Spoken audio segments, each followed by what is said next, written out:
All right, welcome everyone. I'm Michael D. Giovine. I'm a professor of anthropology here at Westchester University, and I am the editor of the book series with Lexington Books, Anthropology of Tourism, Heritage, Mobility, and Society. And we periodically, several times a semester or a year, we do these author conversation series where I talk with the authors of recently published books in the series about their research. And we often coincide it with undergraduate classes as well. So, and I think it's a great experience to kind of, bring the authors, research often from around the world, to here to the classroom. And I hope that it's useful as well for all of you watching the recording afterwards. So just 1 second pitch about the book series.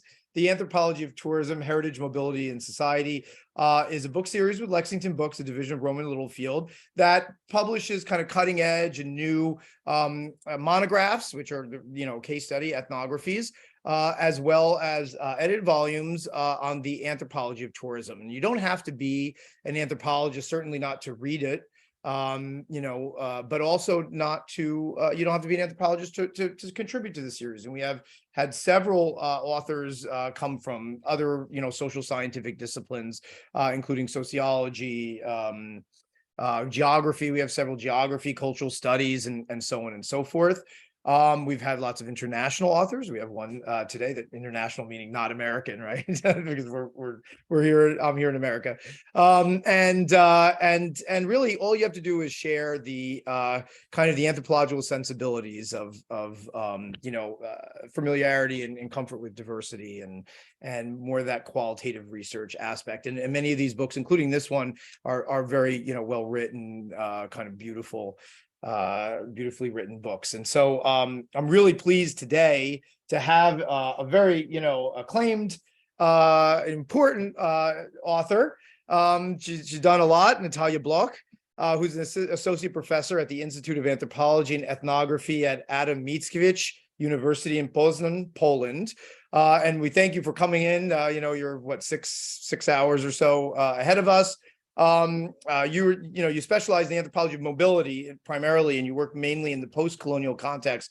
And the book that we're going to talk about really does reference this a lot, and with a particular focus on these colonial legacies in contemporary migration and tourism, as well as in mobility regimes, different types of circulation of people and goods and ideas, and so on and so forth. And I mean, you've been running back and forth between the border, the Poland-Ukraine border, which I'd love to talk a little bit about that. But also you work in India, and this particular book takes place between two very different sites.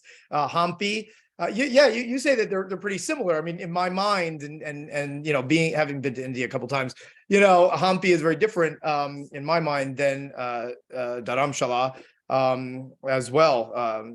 But anyway, you're the author of this book. You're coming out with another book with Kathleen Adams, who actually edited one of our first books in the series on Ed Brunner. And your articles have been everywhere. You're also the co-chair of the International Union of Anthropological and Ethnological Sciences Commission on the Anthropology of Tourism. So you and I are counterparts. I'm the convener of the Anthropology of Tourism interest group at the American Anthropological Association. And so, what I'd love to do is really, have a great conversation about really the anthropology of tourism and your book. So welcome. Thank you so much for being here. Thank you so much, Michael, for introducing me and spelling properly both my name and the name of my university. Now you have to pronounce my name correctly. How about that? And yeah, I would like to start with thanking you for giving me the opportunity to publish my book sure. in English, because it was originally published in Polish language, which means definitely a broader audience. So thank you so much for both the book and this conversation. Well, thank you. And I'm really pleased to have this, this book. It's an excellent book. It's a lovely book. I'm sorry, I didn't mention what it was. It was Encounters Across Difference, Tourism. My eyes are shot. Tourism and Overcoming Subalternity in India. I love the cover.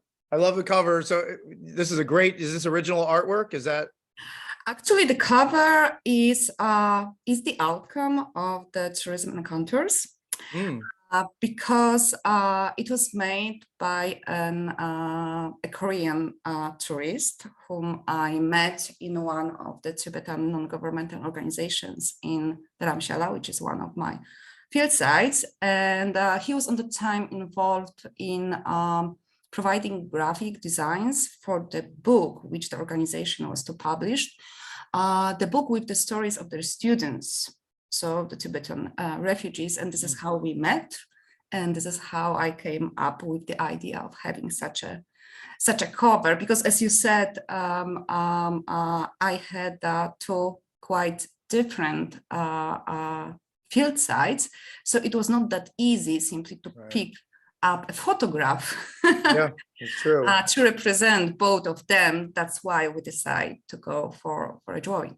Yeah, no, it's great. I love original art. Almost all my books have like my sister-in-law is an artist and stuff, so I try to always do that whenever I can. So that's great. Well, you know, again, so you had this. It's a great idea too to use some art that could speak to both of your field sites. And you know, I know that even in your book you say that, you know, these places aren't so different, but Hampi and Dharamshala, you know, one is like a UNESCO World Heritage Site for its archaeological and its, you know, features and its deep history of pilgrimage associated with Ramayana. And then the other one is, you know, basically a refugee city where the Dalai Lama lives, right, of Tibetans. And, you know, you're talking about all being a subaltern, right? This idea, this concept of post-coloniality and of the lower classes or the marginalized. And both of these places, to me, there's different kinds of marginalizations going on as well. So what's the connection here with these two places, and how did you get into this this research? Well, they are very different at the surface, but I will try to prove you that they have much in common. Okay, so at the surface, they are different in terms of the tourist attractions which they offer. So Hampi, as you said, is basically presented as an archaeological Hindu heritage, which is listed as the UNESCO World Heritage, while Dharamshala attracts tourists mostly with its intangible Buddhist heritage, which is very skillfully promoted by Tibetan refugees, with the Dalai Lama, the 14th Dalai Lama being the main tourist attraction in Dharamshala. So yes, at this level, they are very different. But they have many things in common, and I will try to convince you and the other participants of this seminar that they are. So first of all, what connects them is the kind of cosmopolitan character, despite being local, which is the result not only of the presence of tourists, but also seasonal workers and micro entrepreneurs who are attracted by the tourism sector. So this actually, why I found it interesting is that it challenges this classic dichotomy of a mobile tourist and a place-bound local who is presented as the host. So the very interesting question which arises here is, who is the host? Right. It's the many people who offer services to the tourists in both the sites are migrants or refugees, both seasonal and more permanent, or domestic and international. So this is the first thing. The second one is that both these sites are heterogeneous tourist spaces. I took this term from the book of Tim Anderson. Heterogeneous means, in opposition to the enclavic tourist spaces, that they offered tourists the opportunity to mingle with, otherwise I would say like locals, but mingle with their more or less permanent inhabitants. And both sides cater for the needs of mostly low budget individual tourists. So it's mostly backpacking tourism there between the informal tourism sector. So the informal tourism sector and the heterogeneous tourist spaces is what connects these two places. Third, despite the very different resources which both the sites have, in both of them, tourism actually developed along the same or very similar trajectory, marked by the presence of first pilgrims, then hippies, because hippies were both in Dharamshala and Hampi, then backpackers, and finally domestic tourists. And there is one more thing, that in the tourism history of each of the sites, an international event played a very important role. And in the case of Hampi, it was, of course, putting Hampi into the list of the UNESCO World Heritage. But Dharamshala also had such a prominent international event, and that was awarding the Nobel Peace Prize to the Dalai Lama. And it was approximately the same time. The UNESCO list was 1996. That was in 1989. Yeah, and these were the events which attracted a lot of tourists, and tourism became kind of a mass phenomena in both sites. And last but not least, both Hampi and Dharamshala are examples of something which I call the subaltern communities. And I borrowed this term from the post-colonial studies. And initially this term was coined to describe the communities, the groups, which were somehow excluded from political representations. I mean, those groups which voices are silenced by the dominant discourses. And the subalternity of these both communities, the reasons of the subalternity might seem different, because in the case of Dharamshala, this is exile and statelessness, the stateless status of the Tibetan refugees. And in case of Hampi, these are evictions from the village. But basically, this is the forced displacement, which makes these groups, these communities vulnerable.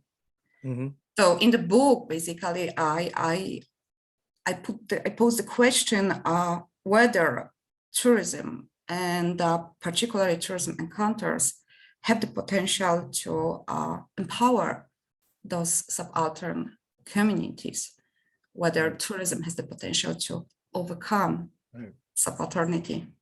And what in the subtitle. Yeah, exactly. And you know what's so interesting, and why I love it. First of all, it's a really well written, well translated as well book. It's rich in ethnographic detail. A lot of the people that you've met in both of these places, some of whom actually move back and forth between these two sites.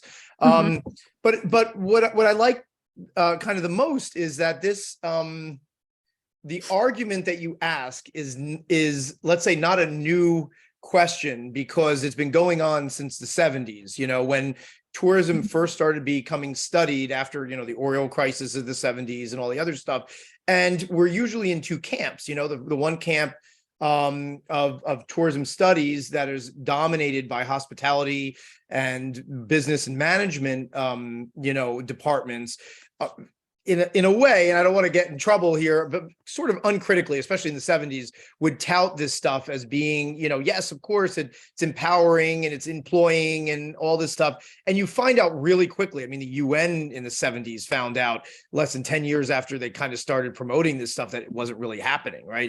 There's flight from the land, there's vertical integration where, you know, the dominant class is still taking all the money, and you got these enclaves and stuff like that. And as a result, you know, towards the end of the 70s, when you had that first wave of anthropologists of tourism, Nelson Grayburn, Denison Nash, Valine Smith, you know, publishing, they were talking about tourism as a form of imperialism, talking about, and that kind of has always stuck, and what this book does really well is that it says, look, both of these poles are a little bit unnuanced here. You have to really be, there's more going on here, and there are different ways of what I've talked about in terms of valorization, that there might not be, very tangible monetary benefit. No one's going to get maybe rich, or not many people get, super rich or anything. But there are intangible qualities as well, empowerment, valorization, that may or may not also occur. And this is sort of unusual a little bit, I think, for anthropology of tourism. I mean, I came from the same boat. I was a tour operator, and I was kind of offended as a grad student reading this after being a tour operator, reading like Denison Nash and stuff, and saying we weren't these imperialists going in. I mean, we didn't know what we were necessarily doing. And so my first book with Lexington, before I got my PhD, was really about that as well, took that tack as well. But yours is just so well and richly informed theoretically that it's, it adds something to the anthropological discourse, but also that sort of less critical hospitality industry sort of discourse as well, because it's giving a lot of really good ethnographic data. But maybe you could explain, I mean, I'm sorry, I was talking a little bit, but maybe you could explain a little bit about, what this means. I mean, what you're promoting here, this anthropology of good, as opposed to this dark, depressing anthropology that sometimes we read about in the anthropology of tourism. Does that make sense? Yeah, but I should not agree. Okay. The statement that I promote the anthropology of the good, because this is another binary which I'm trying to move beyond. Sure.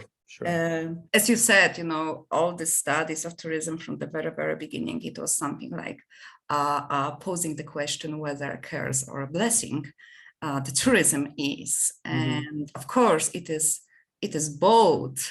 And there is a lot of going on in between, and this is where we should look at.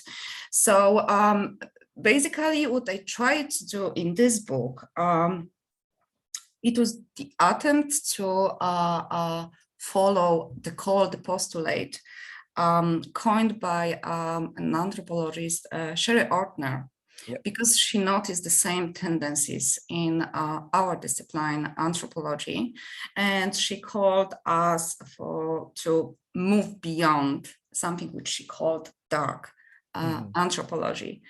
And her diagnosis was that this is the legacy of the powerful impact of early Foucault theories and neo-Marxist approaches in our discipline, which made us to perceive and conceptualize the world and the all phenomena we study through the lens of omnipresent power relations and inequalities and exploitation. The problem is that as a result, we are not able to see beyond the suffering subject.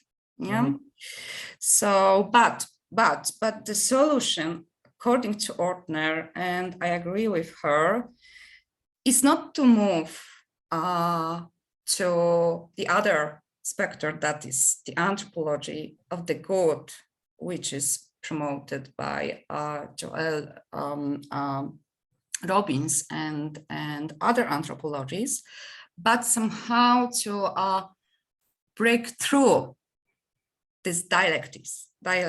So it means that we should remain attentive to the power relations and various inequalities, but at the same time to research the possibilities for empowerment, bottom-up solidarities, etc., etc. And I found the approach of another anthropologist originating from India, Arjun Appadurai, very inspiring in this regard, because on the basis of his research conducted with the activists and dwellers of the Indian slums, he made a distinction between the ethics of possibility and the ethics of probability. And the ethics of possibility, according to him, I can quote it. Yeah, these are the ways of thinking, feeling, and acting that increase the horizons of hope. Why the latter, the ethics of probability, focuses solely on constraints. Yeah, thus carrying the risk of overseeing the grassroots resilience and agency. Therefore, he called for practicing anthropologies of aspiration and possibilities.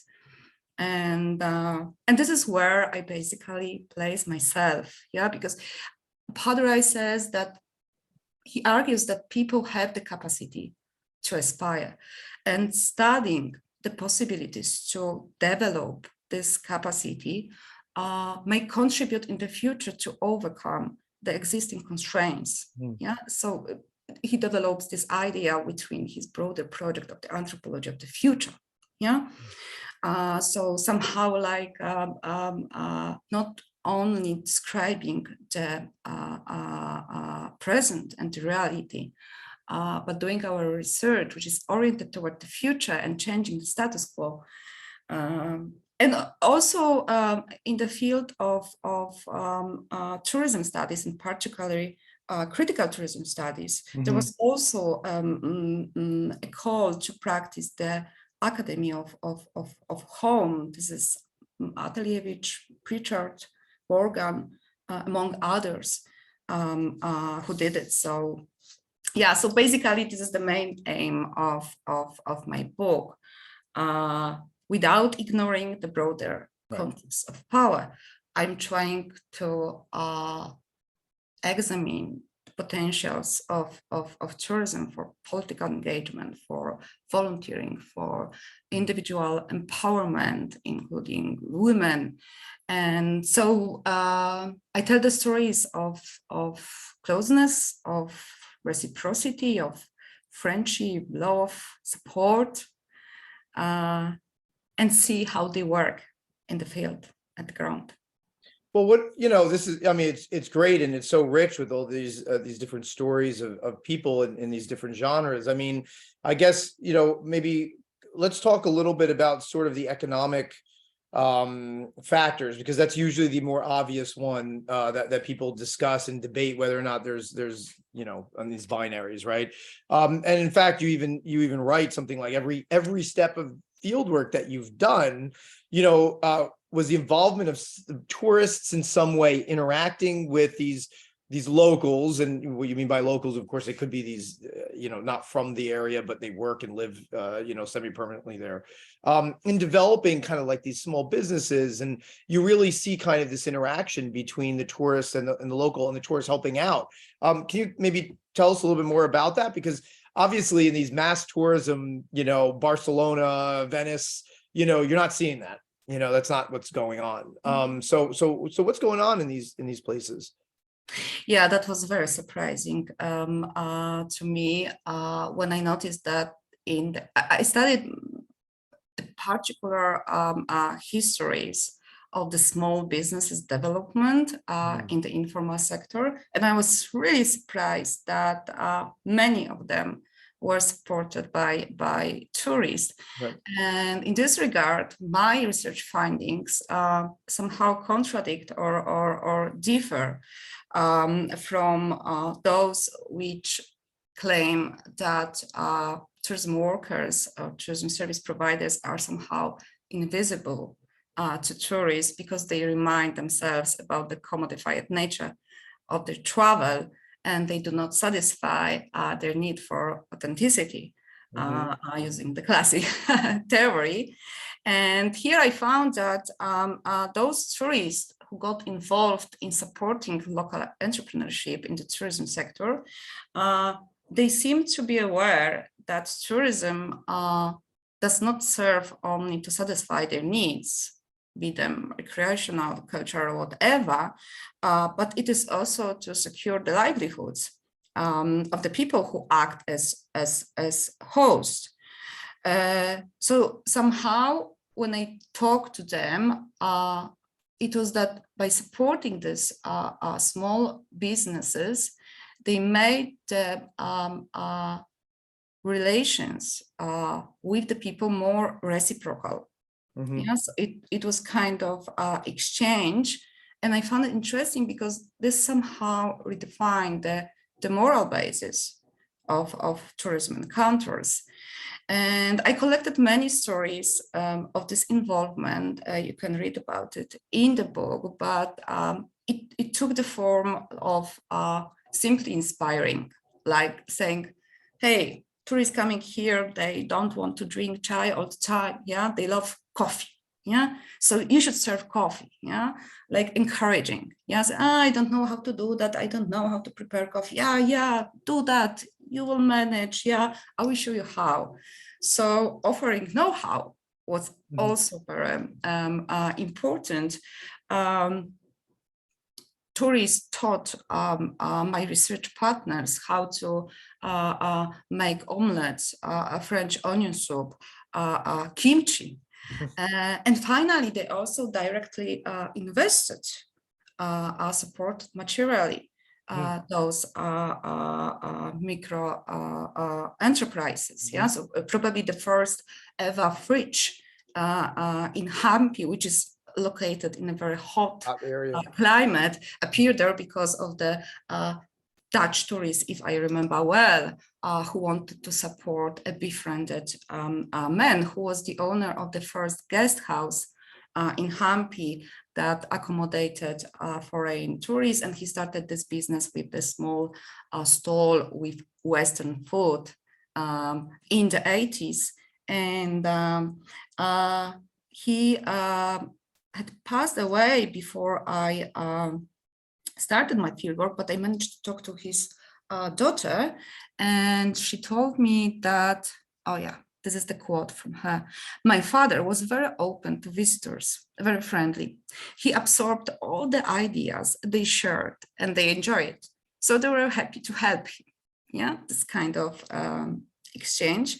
But on the more community level, I look at this through the prism of the concept of proper tourism, because especially in Hampi, what I observed there, I could term it as a bottom-up proper tourism. The very idea, the aim of the proper tourism concept is to alleviate poverty through strengthening the competence and the local entrepreneurship of the poor and their communities. And basically, in the very concept of proper tourism, it should be done by the state in cooperation with the private sector and various grassroots organizations. And that was not the case in Hampi, because in Hampi, these were the residents, the villagers, who developed the entire tourism infrastructure and service sector, simply answering to the needs of the tourists, exactly the same as they did earlier with the pilgrims and the hippies. And the problem in Hampi, and we can return to the category of subalternity here, is that not only this self-made entrepreneurship or bottom-up proper tourism was appreciated by the state, by the authorities, it was condemned. Yeah, it was stigmatized as illegal. So they were basically presented as those who pose a threat to the monuments, who exploit economically the national or even global heritage.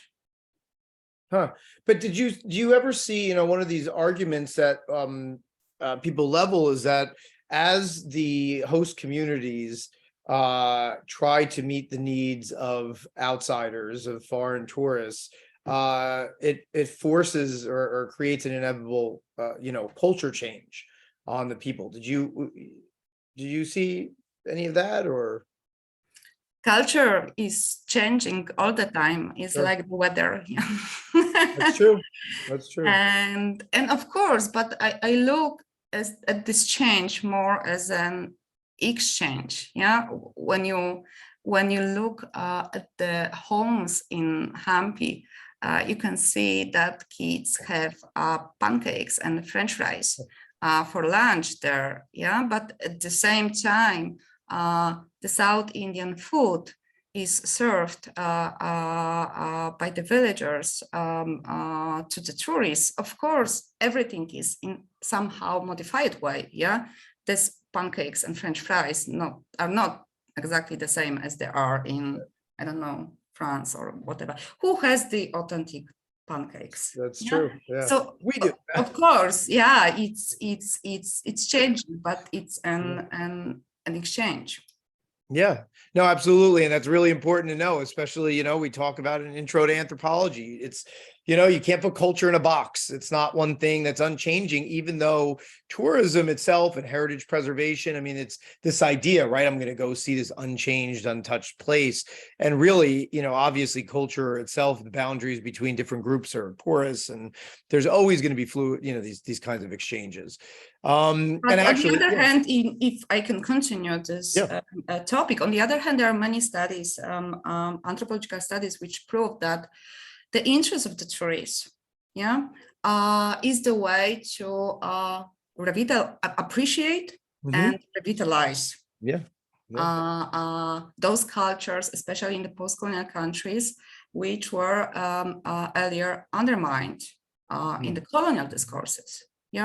On that time, in this, Orientalistic vision, there was something which should be dropped, because there was only one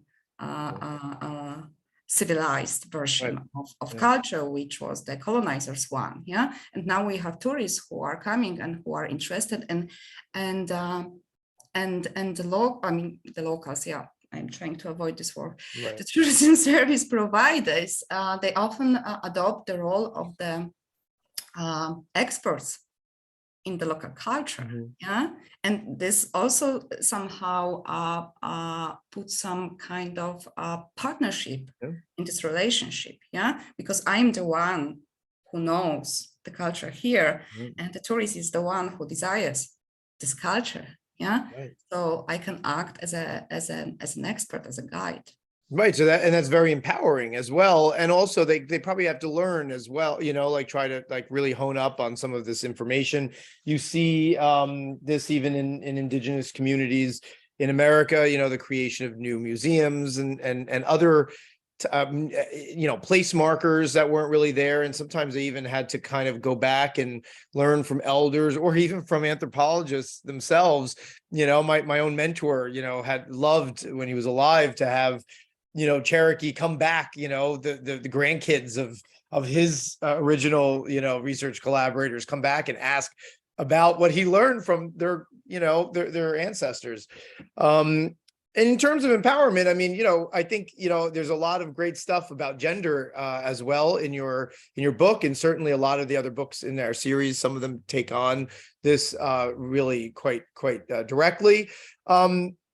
Gender is always a really interesting subject to talk about in tourism, because the UNWTO especially likes to tout this idea that, of all these kinds of different industries, global industries in the world, of which, tourism is one of the largest sectors, there's actually higher employment of women than men, something like 55 or something, 60% employment of women. However, anthropologists and others critical of this would say, yeah, but look at the quality, right? Look at the quality of the work and the stresses that women are put under, because they are in many ways in many different communities. And I'm thinking of like the Hmong and stuff like that. They're doing all the tourist work as well as all the home work as well. They're basically doubled up now. And the traditional work of the men are has kind of evaporated. The men just sit around, and things like that. What did you find in terms of gender, and did that kind of hold up? Yes, in the book, I recall quite a lot of stories of women whose vulnerable position does not only result from the fact of being a woman, but also from their statuses of single mothers, divorcees, widows, women from the very poor families who cannot afford the dowry, women from marginalized ethnic communities or very low caste. So we have these intersections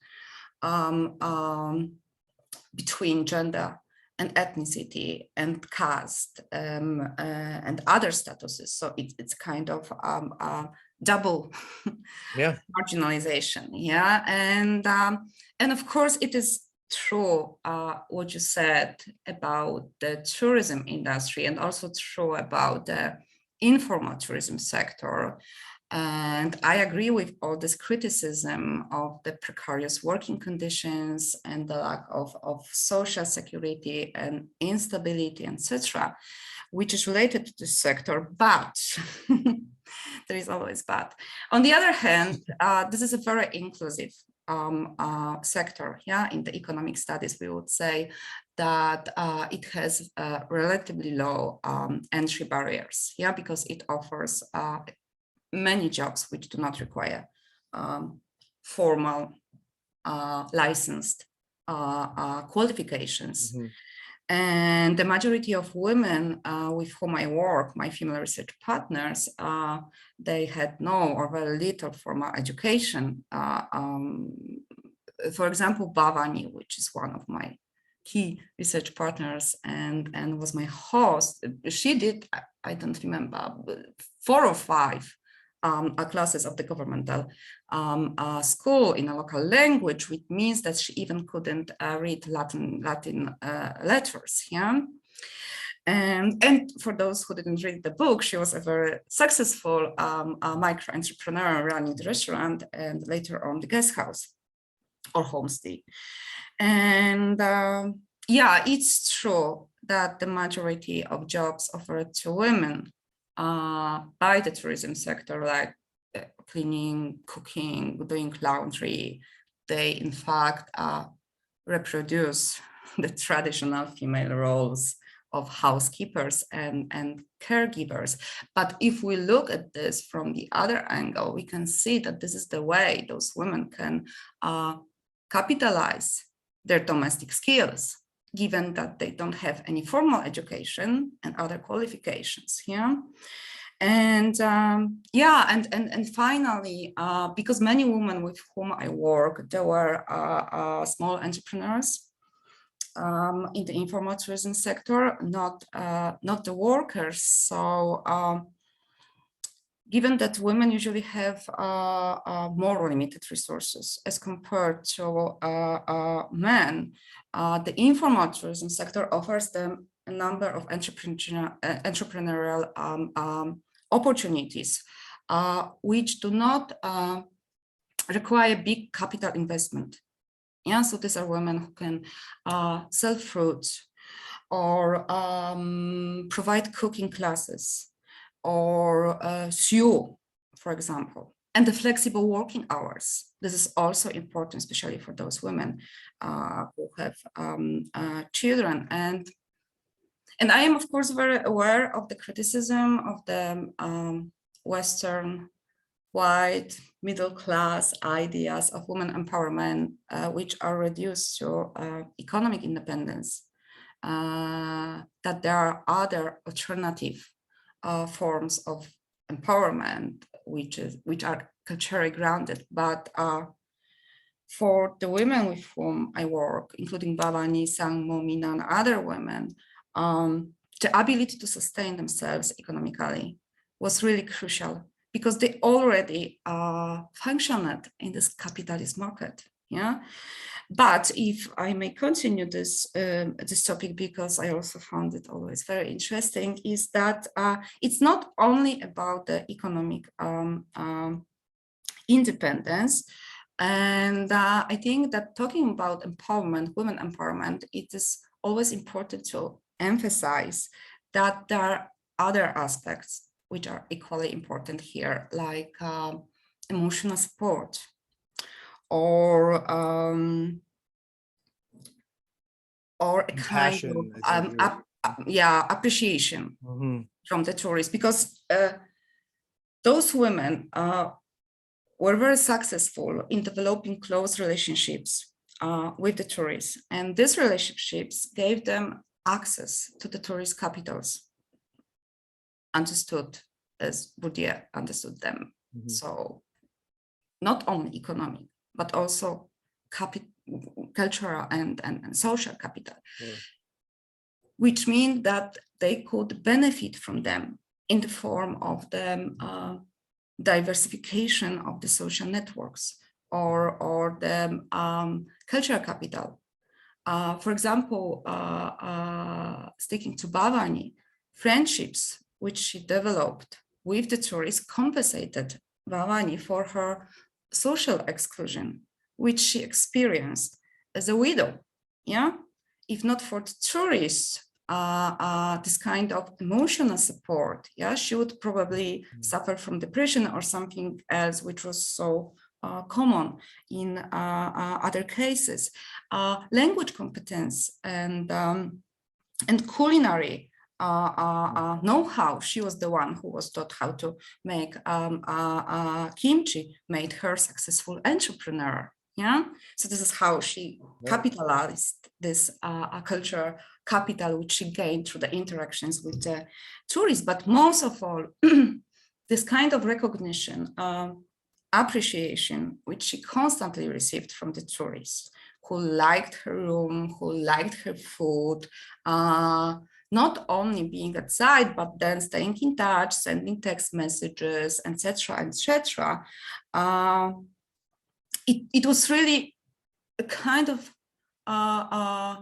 source of self-esteem for her. It gave her so much satisfaction and pride.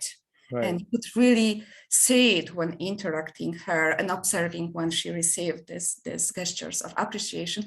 And I think this aspect is too often overlooked. Right. In the studies of the impact of tourism. Absolutely, because it's so immeasurable, right? I mean, valorization and the pride and everything. I mean, how do you measure that? How do you really see that? But I mean, her story is just so incredible as well, about just as multiple forms of marginalization. I mean, just she was arranged marriage at a very young age to her uncle, and those kinds of things, and alcoholism in the family, and I mean, these are things that these are problems, unfortunately, that lots of people have, and to be able to say, look, my own traditional networks have failed me or have excluded me, and having the ability to then find other networks is really great, and really powerful.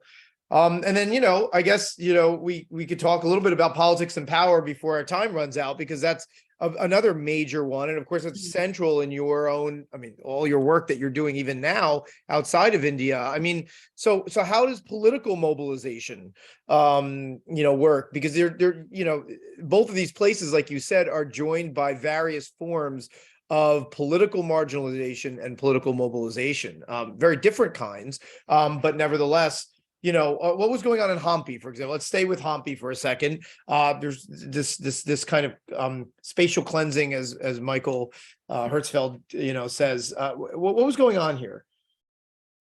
Yeah, Hampi is undergoing something which was termed by Michael Hertzfeld spatial cleansing, which is erasing the social presence from the space, which has been marked by the state authorities, including the archaeological experts, as the material heritage, which should be protected from the social presence. So basically, the residents of Hampi have been shaped in the public debate as a threat to the monuments, and the consequence of this logic was that they should be removed, and the splendid isolation, as Hertzfeld says, should be created in Hampi.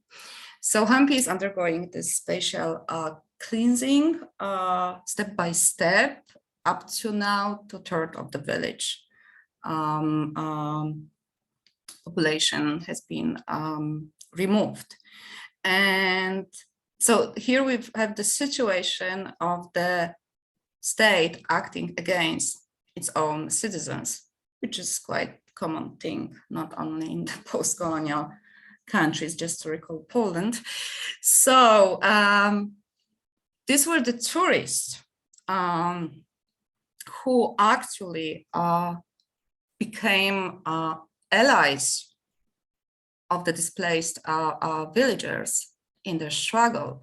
And the struggle is for their own vision of heritage, which they use this international, someone could say Western vocabulary of living heritage, as opposed to the dead monuments, also for the right to housing. And we have this human rights vocabulary here, and the basic right to benefit from tourism. This is the question they ask, why we cannot benefit from tourism, given that these were we who developed the entire infrastructure here. So what tourists did when they found about the situation in Hampi, and of course they did because they stayed in touch with their host, even upon coming back to their countries of origin. So they spoke to the media.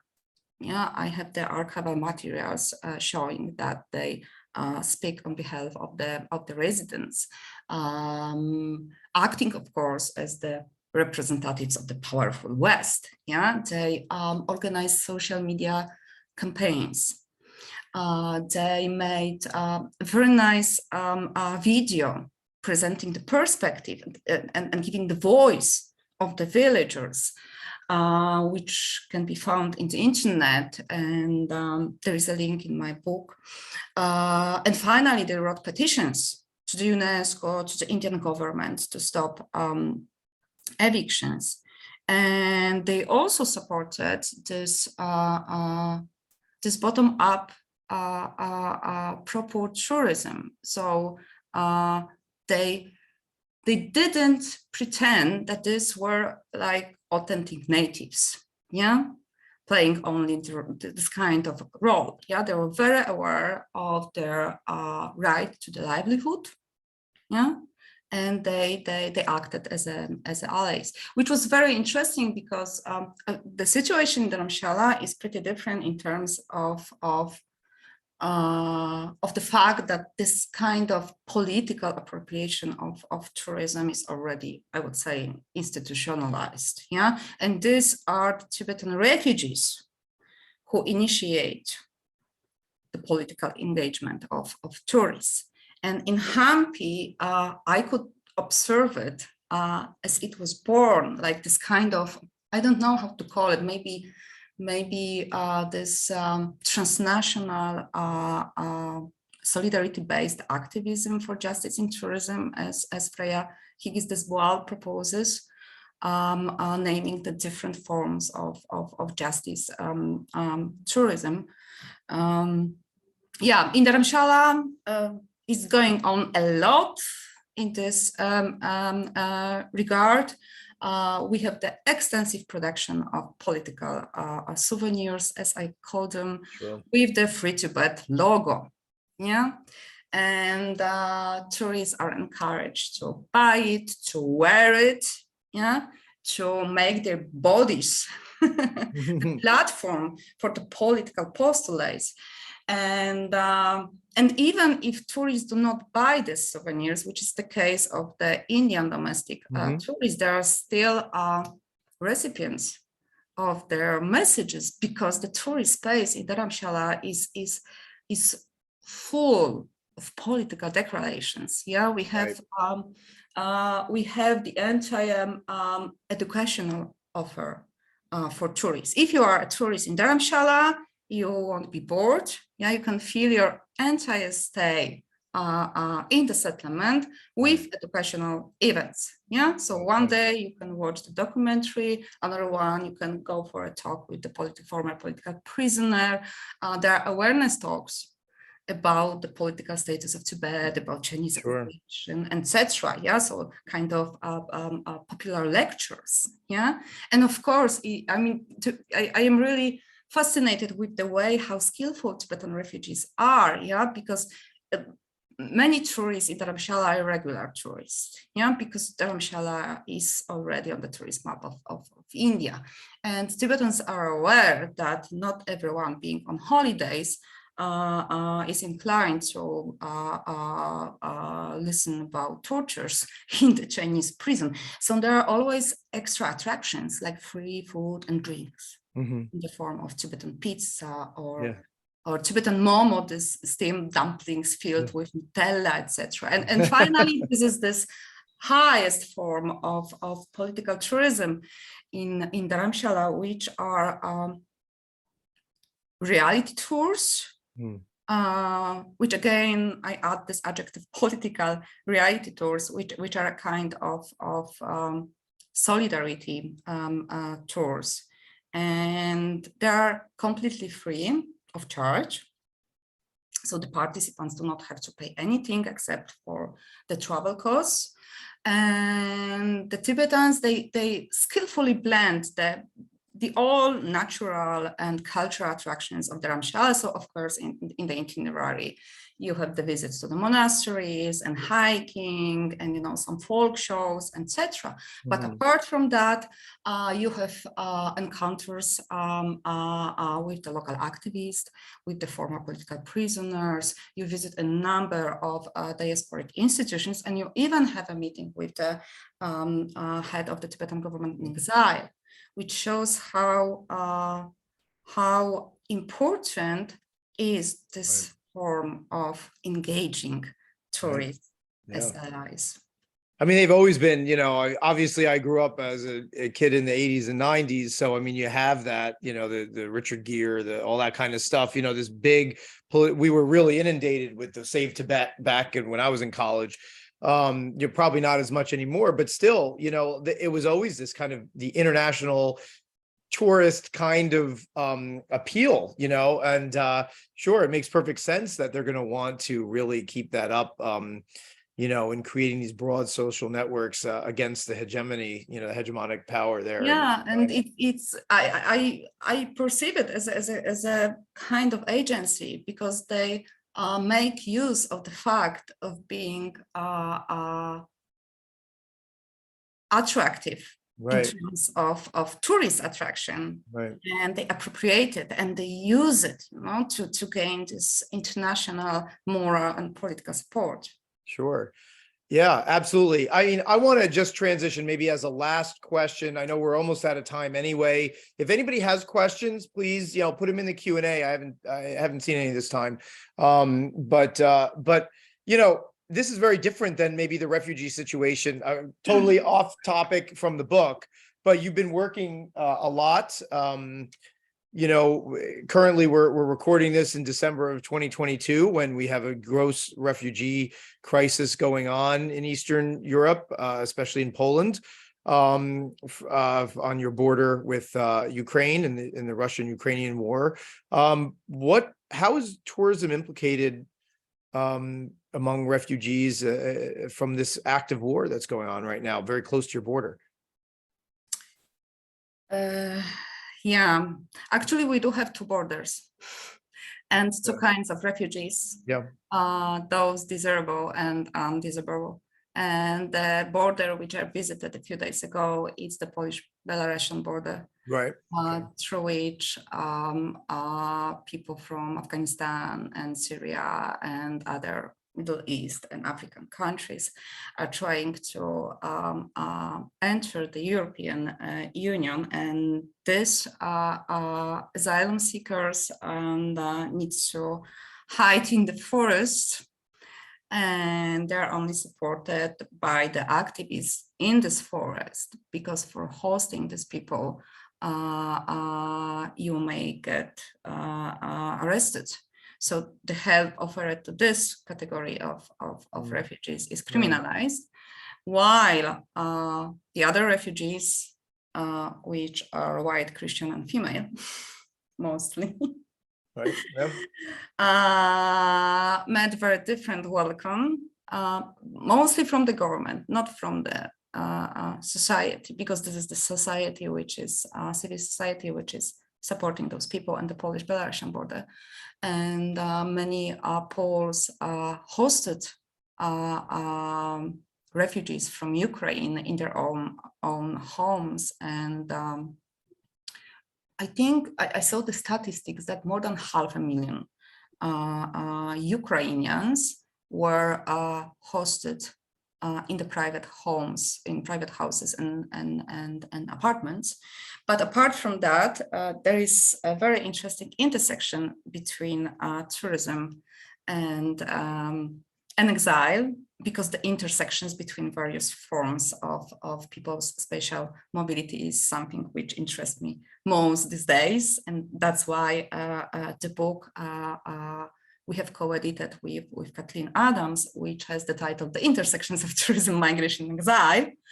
Yeah, so here we have this, and while the intersections between tourism and migration seem pretty obvious for the majority of people, then when I speak that I am also interested in the intersections between tourism and exile and tourism studies and refugee studies, then oh, what is it? Yeah, it can be, and it is. And there are already some studies which show that accommodating refugees or asylum seekers is a strategy employed by those hotels or resorts which are already in this mature or decline stage of the hotel life cycle.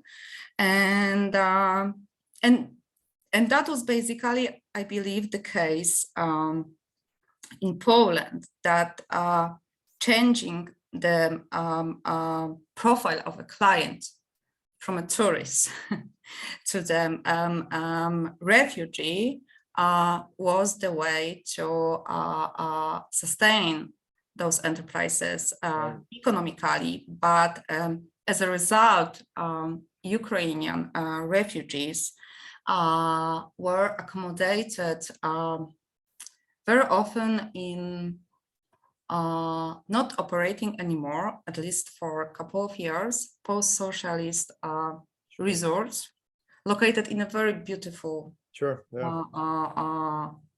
nature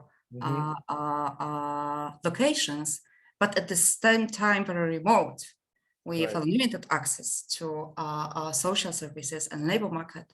So they were not they're afraid of this. That was it was called the program of the relocation, that the government decided that they can't be all of them in the cities.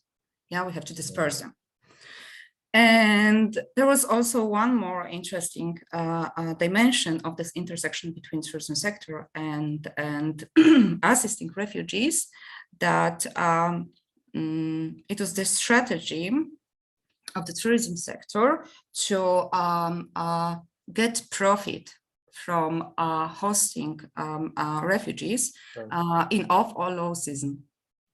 So, for example, the very well operating hotels at the seaside decided to take in refugees because the war started at the end of the February. So it was still winter and they were empty anyway. Yeah, but the first problems appeared at the beginning of May, because at the beginning of May in Poland, we had so-called long weekend when the entire Polish society goes to the seaside. Yeah, and at this point they said, okay, now we don't want them anymore. Yeah, so, and there were many controversies about the money which were paid for this hospitality. Did you get like government grants or European Union grants? Do they get? We have an issue with the European Union. I mean, the Polish You have a big. So the Polish government said that they would not ask for money. So they use their own resources, and basically talking about money, those private individuals who hosted refugees in their houses and apartments, they could apply for a daily allowance of approximately €8 per refugee, and that was for providing shelter and provisions. But the hotels were paid more, and there were no clear rules, how it was calculated. Sure.